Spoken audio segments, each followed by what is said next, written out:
Bismillahirrahmanirrahim. Assalamualaikum warahmatullahi wabarakatuh. Ini adalah video penjelasan bagi PPT mengenai air sebagai zat gizi, peran dalam metabolisme, dan kecukupan konsumsi air.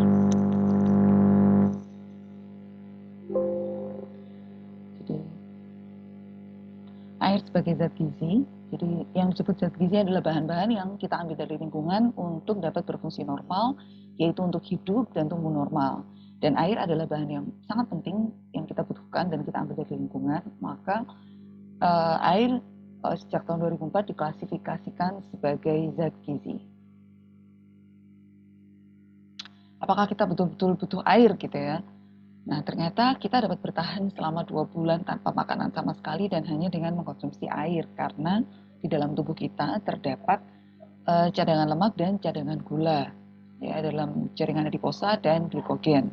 Tetapi tanpa air sekitar 1 minggu saja, maka kita akan kehilangan 20% berat badan, dan itulah batas manusia bisa hidup. Dan kita akan tewas gitu ya kalau tanpa air. 1 hari saja kita kekurangan air tuh kita akan mengalami gangguan kesehatan. Maka air merupakan makronutrien yang sangat penting, atau bahkan bisa disebut paling penting. Setengah hingga 3/4 komposisi tubuh kita tersusun dari air. 75% dari otak merupakan air, 83% dari darah tentu saja adalah air, jantung kita 79% mengandung air. Bahkan tulang kita juga disusun dari air. Maka kalau kita kekurangan minum air, kita bisa mengalami pengeroposan tulang. Otot tersusun dari 76% air, liver 80% air, ginjal 83% air. Maka bisa kita lihat bahwa air itu merupakan komponen yang sangat besar di dalam tubuh kita, dan sangat penting bagaimana organ-organ ini dapat berfungsi dengan baik jika tercukupi kebutuhan airnya. Komposisi air itu berbeda pada usia yang berbeda. Dapat dilihat di sini bahwa komposisi air pada anak-anak itu paling tinggi sekitar 86%, sehingga anak-anak membutuhkan air lebih banyak daripada orang dewasa. Meski demikian, kebutuhan air orang dewasa itu juga bisa sangat tinggi, tergantung pada lokasi di mana dia hidup, aktivitasnya, kemudian suhu tubuh, dan lain sebagainya. Nanti akan kita bahas di slide berikutnya. Di dalam tubuh kita, air berperan untuk banyak hal, ya, banyak sekali, dan ini adalah beberapa di antaranya. Untuk memproduksi berbagai cairan tubuh, misalnya saliva gitu ya, menjaga kelembaban mukosa, menjaga ketegaran sel sehingga memungkinkan sel dapat tumbuh dan bereproduksi, menjadi oli bagi sendi-sendi tubuh kita sehingga kita bisa bergerak dengan baik gitu ya. Kalau kurang air, kita bisa, aktivitas tubuh kita dapat terganggu. Kemudian air digunakan dalam pencernaan zat gizi, misalnya karbohidrat dan protein, digunakan dalam pemecahan lemak dalam lipolisis, digunakan dalam pengeluaran limbah dari tubuh melalui urin, untuk memproduksi hormon dan neurotransmitter, mengatur suhu tubuh lewat proses berkeringat dan respirasi, kemudian menjadi shock absorber, atau kalau misalnya ada benturan di dalam tubuh kita, maka air menjaga agar benturan itu tidak merusak organ, terutama pada otak dan tulang belakang. Kemudian air menjadi media reaksi enzimatis dan penting dalam pemecahan zat gizi agar mudah dicerna. Maka tanpa air, metabolisme kita akan terganggu karena pencernaannya juga akan terganggu. Air menjadi pelarut dari berbagai macam vitamin, mineral, asam amino, dan berbagai zat gizi lainnya, serta darah ya. Itu menjadi transport oksigen dan zat gizi ke seluruh tubuh ya, di mana komponen darah sebagian besar adalah air. Kemudian misalnya pada kondisi hamil, air diperlukan dalam produksi ketuban ya, yang menjaga janin atau perlindungan janin gitu ya, sehingga kalau misalnya air ketuban itu berkurang atau menjadi keruh, maka bayi itu bisa dengan terpaksa dilahirkan gitu. Kemudian air menjadi komponen utama dari dari semua sel ya, sebagian besar komponen sel itu adalah air gitu ya. Kemudian fungsi penting lainnya, air di otak itu ternyata dapat membantu optimalnya fungsi berpikir. Sehingga kalau misalnya kita belajar, tuh minum air terlebih dahulu gitu. Kemudian mengurangi risiko kanker dan batu ginjal, terutama untuk kanker usus, ya, usus besar terutama kanker kolon. Kalau kita cukup mengkonsumsi air, maka kita bisa terhindar dari susah buang air besar, sehingga mengurangi risiko kanker kolon. Kemudian air juga berfungsi untuk mengurangi risiko penyakit batu ginjal.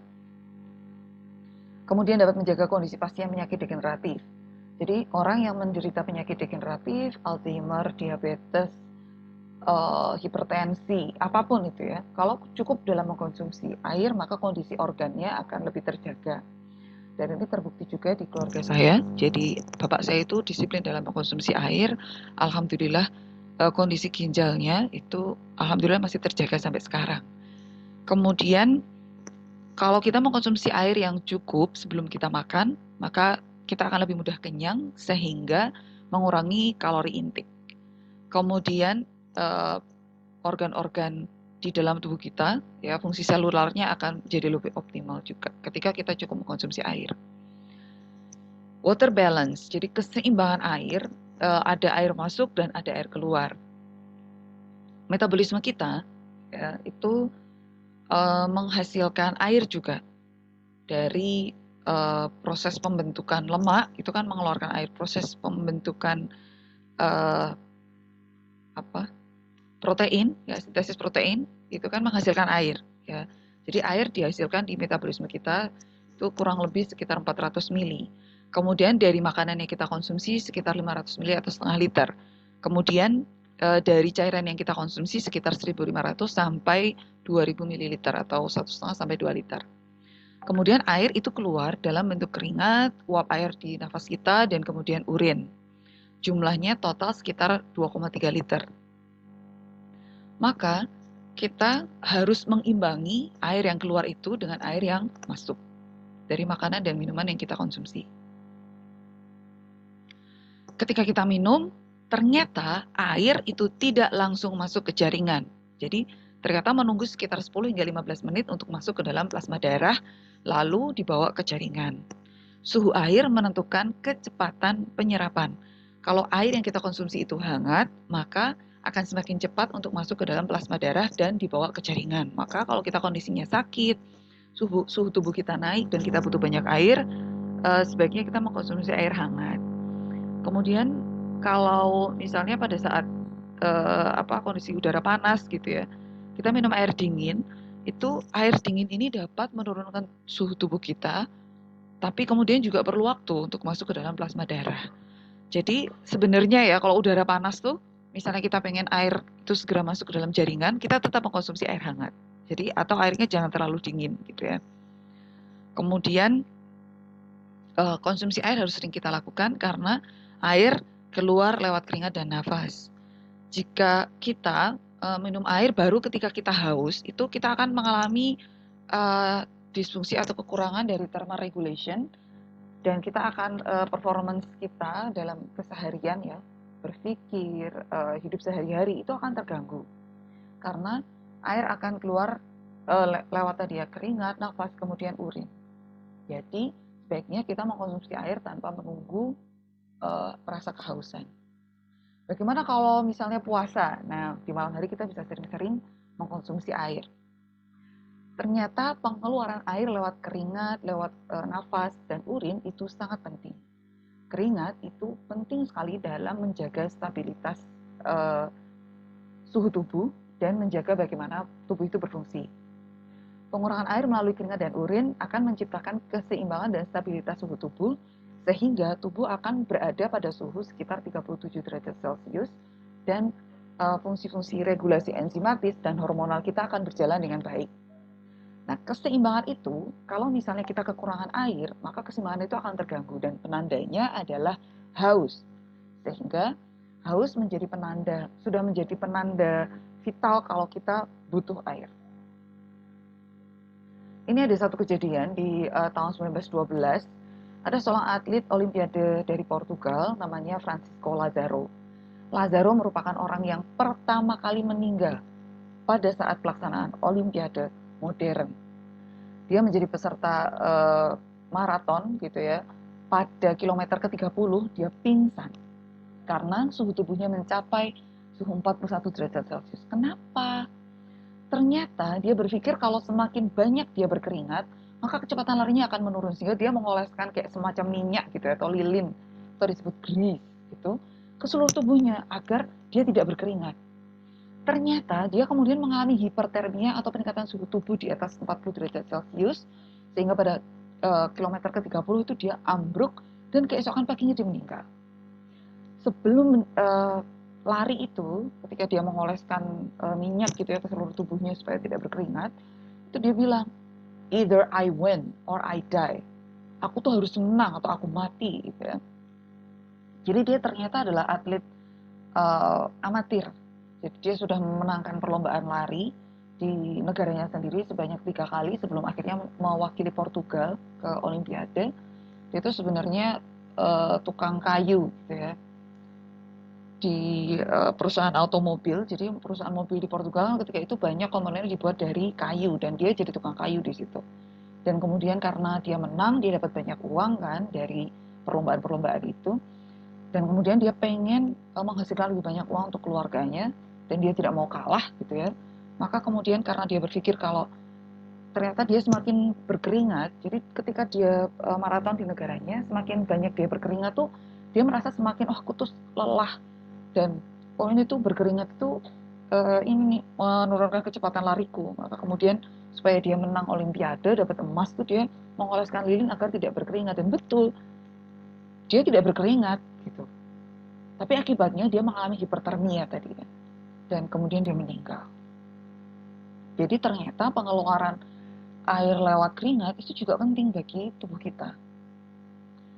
Dan penting sekali untuk tidak menunda minum. Segera setelah kita minum, ternyata level haus itu menurun mulai dari 0 hingga 5 menit. Jadi kita merasa lebih baik gitu ya. Padahal level plasma darah kan baru akan menurun, jadi konsentrasi plasma darah itu mengental kalau atau meningkat pada saat kita haus. Dan kalau misalnya kita mengkonsumsi air, maka persentase plasma darah menurun menjadi lebih normal. Nah, itu baru menurun sekitar 10-15 menit kemudian. Maka kesimpulan penelitian ini adalah minum dapat membuat kita merasa lebih baik, bahkan meskipun air itu belum masuk ke dalam jaringan tubuh. Maka jangan menunda minum. Kemudian seiring dengan peningkatan usia, terutama pada orang tua, itu lebih rentan mengalami dehidrasi karena tidak mudah merasakan haus dibandingkan anak muda. Apalagi kalau anak muda itu harusnya ketika haus maka langsung minum ya. Nah, kenapa sih kita tidak langsung merasa haus, mesti sebenarnya tubuh kita tuh kurang air? Nah, ternyata seiring bertambahnya usia, tubuh kita tuh semakin mampu mempertahankan diri gitu, tend to survive. Apalagi ini dipengaruhi oleh kondisi psikologis gitu juga. Dulu gitu pada saat fasilitas air tidak semudah sekarang, kita baru kehilangan 0,5% dehidrasi saja rasanya itu udah gila, udah pusing banget, oh butuh air gitu ya. Bahkan hewan akan membahayakan hidupnya bahkan untuk memperoleh air. Mereka sampai mau melewati tempat di mana predatornya itu tinggal hanya untuk minum air, karena hewan itu sangat menyadari kebutuhan airnya gitu. Tapi karena sekarang fasilitas air itu meningkat, maka kita semakin mudah memperoleh air dan mager ngambil air. Nah, siapa di antara kalian yang mager minum ya? Padahal kita akan semakin mudah mengalami dehidrasi apabila kita tuh haus tapi mager ngambil air. Yang ditandai dengan semakin gelapnya warna kuning dari urin kita. Pada saat kita demam, kemudian aktivitas tinggi, itu kita akan semakin mudah mengalami dehidrasi sehingga warna urin kita juga semakin gelap. Kemudian pada saat kita sakit, berkaitan dengan materi protein ya, kita akan semakin sering mengalami deaminasi. Sehingga urin kita itu akan semakin tinggi mengandung urea gitu, sehingga baunya semakin pekat. Jadi kalau urin kita warnanya semakin kuning gelap, kemudian baunya semakin pekat, sebenarnya itu menandakan kalau kita dehidrasi atau butuh minum air. Apa saja faktor yang mempengaruhi asupan air dan cairan tubuh kita? Yang pertama itu umur, kemudian aktivitas, lokasi ya, yang menentukan, lokasi ini menentukan iklim atau suhu dan RH udara, kemudian pola makan kita. Tentang pola makan ini, di Cina itu rekomendasi minum air itu lebih rendah daripada Indonesia, karena di Cina itu setiap makan mereka mengkonsumsi sup, sehingga rekomendasi air minum itu lebih rendah daripada rekomendasi air minum di Indonesia.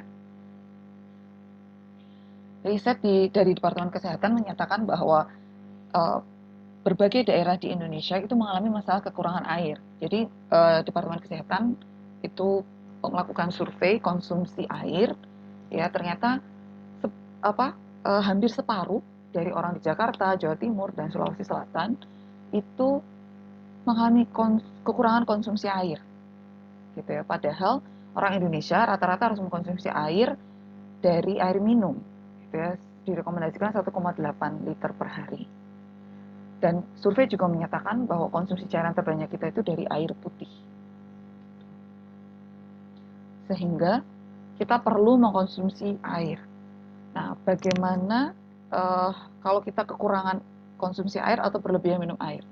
Kalau kekurangan air, kita akan mengalami dehidrasi. Yang pertama, kita akan mengalami kehausan, urin berwarna kuning gelap dan berbau tajam, kemudian pusing, lemas, kepala berkunang-kunang. Tapi ternyata kalau berlebihan mengkonsumsi air, kita juga bisa mengalami intoksikasi. Memang sih, drinking too much water is uncommon. Jadi kelebihan minum air itu tidak umum gitu ya. Jadi kita lebih sering mengalami kekurangan konsumsi air. Tetapi ternyata excessive consumption of water ya, in a short time, misalnya 4 liter air kurang dari 2 jam, 6 liter air kurang dari 3 jam, itu ternyata berbahaya dan dapat menyebabkan kematian karena air akan melarutkan sodium dari darah sehingga kita bisa kekurangan sodium dan keseimbangan elektrolit kita akan terganggu. Kasus intoksikasi air yang terkenal itu terjadi pada tahun 2007. Seorang wanita asal California itu membutuhkan uang untuk ketiga anaknya. Kemudian dia mengikuti kontes minum air yang diselenggarakan oleh Nintendo King. Di situ dia mengkonsumsi sekitar 6 liter air dalam waktu kurang dari 3 jam. Sehingga dia pulang itu dalam kondisi kepala yang sangat pusing dan beberapa jam kemudian dia meninggal. Maka kita tidak boleh kekurangan air dan tidak boleh juga kelebihan. Gitu ya. Dan kita harus mengkonsumsi air sesuai dengan kebutuhan. Nah, bagaimana cara menentukan kebutuhan air? Ternyata kebutuhan air itu kalau menurut Debkes didasarkan pada keseimbangan air di dalam tubuh. Jadi air masuk sama dengan air keluar pada orang yang sehat. Kemudian pengukuran kebutuhan air juga dilakukan berdasarkan luas permukaan tubuh, berat badan, dan umur. Kemudian berdasarkan asupan energi pada aktivitas fisik ringan dan suhu normal. Kemudian Debkes juga menghitung kebutuhan air kita itu berdasarkan median asupan air subjek yang sehat.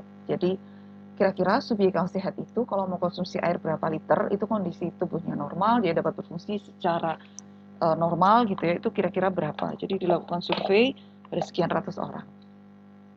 Kemudian kalau pada bayi, ternyata konsumsi air itu berdasarkan mililiter produksi air ASI eksklusif pada bayi sehat. Kemudian diperkirakan juga dari suhu dan pH udara. Suhu lingkungan dan suhu tubuh itu menentukan konsumsi air kita. Suhu tubuh kita kan sekitar 37 derajat Celcius yang merupakan suhu optimal sekitar 35 sampai 37 derajat Celcius itu merupakan suhu optimal enzim di dalam tubuh kita dapat bekerja dengan baik ya. Kalau suhu tubuh terlalu rendah, kita dapat mengalami hipotermia ya atau hipotermia itu kebalikan dari hipertermia. Jadi berbagai enzim dan hormon dalam tubuh kita menjadi inaktif ya kalau kita mengalami hipotermia. Dan kita juga dapat mengalami kematian. Tapi kalau suhu tubuh terlalu tinggi dapat mengalami hipertermia seperti yang terjadi pada Francisco Lazaro tadi ya. Sehingga terjadi kerusakan jaringan. Kalau misalnya kita demam, kan suhu tubuh kita meningkat. Padahal kalau suhu tubuh terlalu tinggi terjadi kerusakan jaringan. Maka untuk mencegah kerusakan jaringan kita berkeringat.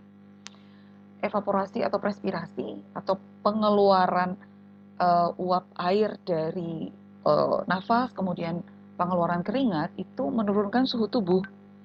Maka ketika udara panas atau ketika kita demam, kita lebih banyak berkeringat. Saat olahraga, cuaca panas atau demam, maka kita perlu minum air lebih banyak. Sedangkan pada saat cuaca dingin, kan kita sering buang air kecil, maka tetap harus minum air untuk memenuhi kebutuhan air kita. Hal-hal yang menentukan kebutuhan air kita, usia, berat badan, ukuran badan, aktivitas, dan cuaca. Umumnya kita membutuhkan sekitar 1,5 hingga 2 liter air per hari yang sumbernya itu sumber terbaik adalah dari air minum yang bersih, bebas mikrobia, bebas gula, tanpa tambahan zat apapun, gitu pH-nya netral gitu ya. Tapi kan sering kita mengkonsumsi air minum dari jenis yang lain, misalnya soft drink, susu, jus buah, teh, kopi, dan lain-lain, atau juga dari makanan.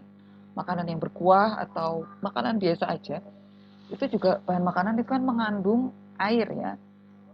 20 hingga 30% makanan itu terdiri dari air. Nah, kalau misalnya kita udaranya panas gitu ya, atau kemudian kita puasa, maka kita disarankan untuk mengkonsumsi makanan yang berkuah, kemudian sayuran dan buah yang berair. Sedangkan 70 sampai 80% konsumsi air itu dari air minum. Semakin besar ukuran tubuh kita, semakin luas permukaan kulit kita, maka semakin tinggi tingkat evaporasi. Maka perlu diukur kebutuhan air kita dari body surface area atau luas permukaan tubuh. Ini dari rumusnya Mosteller. Tiap 1 meter persegi luas permukaan tubuh, maka kita butuh sekitar 1,5 liter air. Sehingga kebutuhan air kita dapat dihitung dari BSA yang kemudian dikalikan dengan 1,5 liter. Ini adalah contoh perhitungannya. Ya. Jadi misalnya tinggi badan 160,5 seperti tinggi badan saya, kemudian berat badan saya 61,3, maka luas permukaan tubuh saya sekitar 1,65 meter persegi, sehingga saya membutuhkan sekitar 2,5 liter air. Nah, Anda bisa menghitung kebutuhan air Anda dari rumus PSA ini. Atau kemudian juga dihitung secara umum sesuai rekomendasi Widya Karya Pangan dan Gizi Indonesia, jadi sebesar 40 ml per kilogram berat badan. Jadi untuk menghitung kebutuhan air kita, 40 ml dikalikan berat badan. Untuk orang yang hamil, nah biasanya bisa dikalikan dari ini. Dari kebutuhan air kita 40 ml dikali berat badan. Jadi hasilnya kurang lebih sama ya. 40 dikali berat badan, jadi berat badan saya kan 61,3. Jadi kalau dikali 40 mili hasilnya sekitar 2.452 ml atau sekitar 2,5 air. Jadi hasilnya kurang lebih sama dengan ketika menggunakan rumus Mosteller tadi.